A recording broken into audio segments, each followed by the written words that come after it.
We'll have more on the breaking news out of Mexico. The U.S. Embassy issuing a shelter-in-place order for Americans in areas around Mexico City and the resort town of Puerto Vallarta after the Mexican army says it killed a prominent cartel kingpin known as El Mencho. You're looking at some of the response, apparently, of the cartel members who have been torching vehicles and even airplanes in the Guadalajara area. Let's bring in Lucas Tomlinson from the White House. Lucas.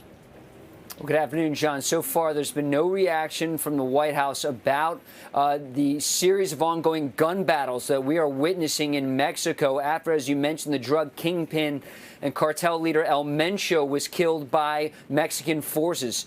We've heard from the Pentagon that the Joint Interagency Task Force Counter Cartel did assist Mexican forces, not likely with boots on the ground, John, but with intelligence sharing. But after El Mencho has been killed, we've seen a series of warfare, frankly, going on across Mexico. In Puerto Vallarta, in Guadalajara, we saw images from the airport. And, of course, thousands of American tourists visit Mexico throughout the year, certainly during the winter months in the United States.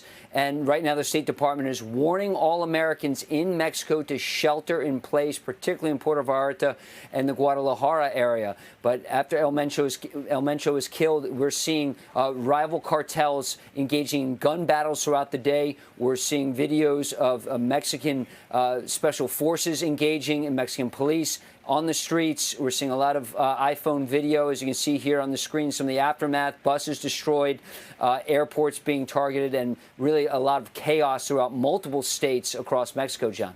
Yeah, I've seen a jetliner on fire sent by one of my aviation buddies. It's a serious situation. The president has warned that the cartels, you know, are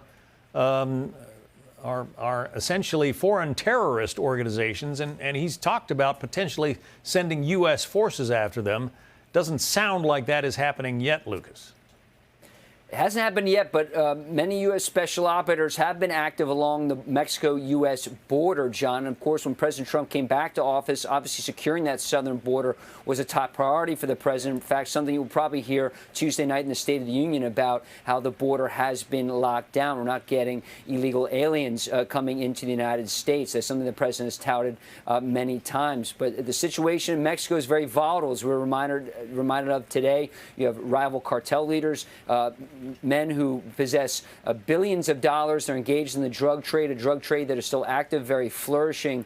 And they are getting some assistance from the U.S. military in terms of intelligence sharing. And President Trump himself has threatened drone strikes in Mexico. Remember, going back to his first term with Mark Esper, in his memoir, Mark Esper said he was horrified to hear President Trump talk about potentially launching drone strikes into Mexico. Remember, after the Maduro raid, there were some warnings from the White House that if Mexico doesn't get their act together dealing with these cartels, not necessarily something like what happened to Maduro and his wife would be next, but there was a warning: need you, Claudia Sheinbaum, the leader of Mexico, to do more against these drug cartels, and perhaps she was listening, and that was the result of today, John. Yeah, well, those are horrific images of the burned out buses and other attacks that the cartels have been initiating there just to blow off some steam, and they're taking innocent civilians in the process. Yeah, turf war. Yeah, let's hope we do not see that kind of thing in this country. Lucas Tomlinson, thank you.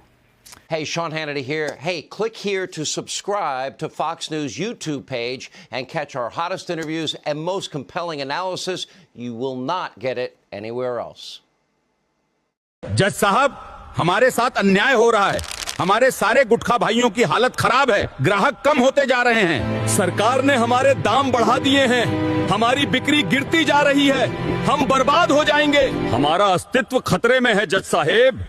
पहले लोग line लगाते थे, अब खरीदने से डरते हैं। हम पर टैक्स का बोझ बढ़ गया है। हम अदालत से निवेदन करते हैं, हमारे दाम पहले जैसे कर दिए जाएं। नहीं माय लॉर्ड, इनके कारण कितने घर उजड़ गए हैं। इन्होंने न जाने कितनों को कैंसर दिया है। अब ये खुद दया मांग रहा है। इनकी वजह से करोड़ों लोग बर्बाद हो गए। सरकार से निवेदन है, इनको हमेशा के लिए बंद करो। Order order. सभी सबूतों और गवाहों को मद्देनजर रखते हुए अदालत सभी गुटखा भाई पर बैन लगाती है। इस वीडियो को ज्यादा से ज्यादा शेयर करो ताकि लोगों को जानकारी मिल सके। फॉलो भी कर लो